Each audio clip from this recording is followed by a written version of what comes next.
Sagittarius, welcome to my channel. This is going to be a look at the next 72 hours for you. Any information that you may be looking for will be listed in the description. And make sure you follow and like the video if you want to see future readings. Alrighty. So, first card that we have here, this is going to represent just the general energy. I have the Nine of Swords, or the anxiously stressed out way. So during this time frame, if you've been having anxiety or just been stressed out or just overthinking in terms of what's going to happen with a conversation between you and someone, are you going to hear from someone? Should you talk to someone? Should you continue to work where you're at? Should you stress about whether or not someone is genuinely interested in you or genuinely wants the same thing? It's certain things that are just kind of coming up that could be sparking anxiety. And this could just be because you're anticipating something to happen that you don't really even know necessarily may play out, but it could just be rattling your brain.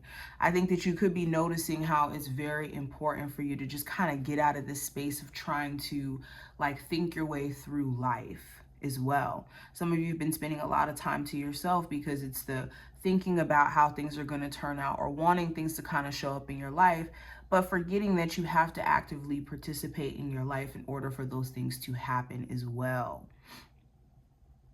So this is a realization time period. Now, in terms of the advice, with the Page of Cups in reverse, this is a perfect time for you to work on how you're showing up emotionally, especially when it comes to romantic relationships. Do you struggle with expressing yourself? Do you struggle with showing affection? Do you struggle with allowing yourself to be vulnerable? Or do you connect with people who tend to be that way? If so, this could be a deeper thing that's going on an energetic level that needs to be addressed. Maybe there's some unhealed stuff or belief systems around love that could be causing this inability to just be vulnerable or to be affectionate or to be expressive. Also, if you're dealing with somebody who, like I said, is this way, you do have to ask yourself, do you have the emotional capacity to deal with this, or do you want this type of treatment? And it's going to be up to you to choose what you want for yourself. Also, when it comes to my creatives, it's important that you get back into a space of creating and not letting, this perception of needing to be perfect or certain things needing a lot more work, allow yourself to express. Now, what to watch out for? I have the Queen of Cups. This is a supporter of compassion and intuitive feelings. So what to watch out for? This could be a Cancer, Pisces, or Scorpio individual who could come into your life or who could already be in your life but could play a significant role over the next couple of days. For others of you, this is watching out for your own emotions and the feelings that are arising or that are coming up. And what is it trying to tell you? Our emotions, our feelings are like temperature checks of how certain situations, people, environments make us feel.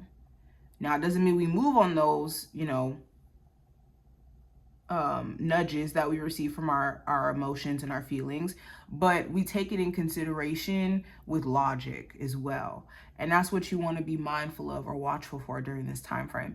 Also, if you have someone around you who's overly emotional and it's kind of hard to talk to them or to get through to them, you do need to also watch out for this individual as a whole and how it's affecting you emotionally and how it's making you feel in terms of having to walk on eggshells. Now, going into the challenge, I have the Ten of Cups, which represents the happily fulfilled place.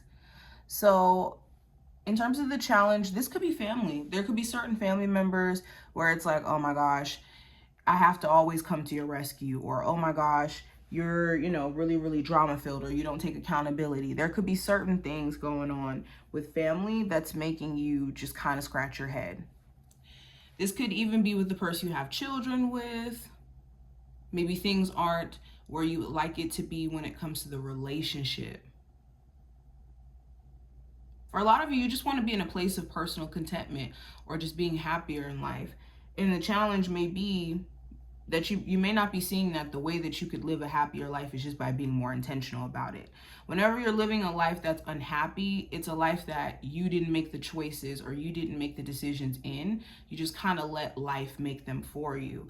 And a happy life is an intentional life. So if you're filling your day with things that you intentionally enjoy throughout the day, and it could be small things, we're not talking about things that, cost millions of dollars, you can be in a space of true happiness, true fulfillment.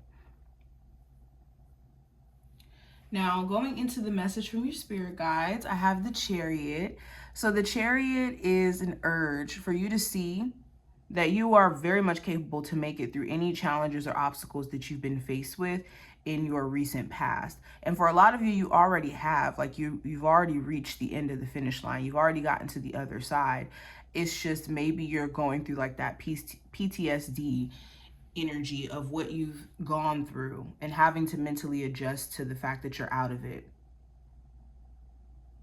Okay. Also, this is having your eye on the prize. In order for you to get to your destination, you can't be looking behind you. You can't be trying to go backward when we need to be focusing on what's forward.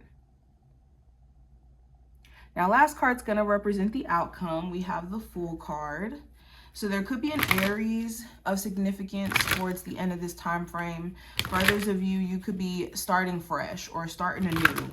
This could be starting a new project, starting a new relationship, starting a new job, okay, starting a new workout. You could be realizing that you really need to just get going, though. Instead of just thinking about the things that you want to do, you're in a space to where you're like, okay, I'm just going to do it. Now we have healing begins as the message here. So this is a time frame, of not just healing in an emotional sense, but for some of you, this could be in a physical sense. Making sure that you're taking care of your physical health. Okay, perfect time for you and your person to heal the trust issues, to heal the trust bond. Okay, for a lot of you to genuinely allow yourself to heal the relationship with that family member.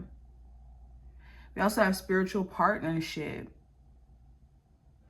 Some of you guys could feel very much connected to somebody beyond just the physical, like on a spiritual sense. And it is important to realize that the people that we end up dating, depending on where we're at vibrationally, we can attract people into our lives who are on that same vibration. And if it's a lower vibration, we can attract lower vibrating people. And sometimes we don't even recognize that we're vibing low, because we're occupying certain beliefs or we're occupying certain, habits in our lives that it's just, we're on autopilot. So it's just being aware of who's connected to you right now and what is the spiritual energy signature that's linking you guys together in the first place. And is it one that you want to have around you or one that you have to reassess, especially if they're not a good person? But this is what I see. I wish you the best of luck, and I will talk to you later.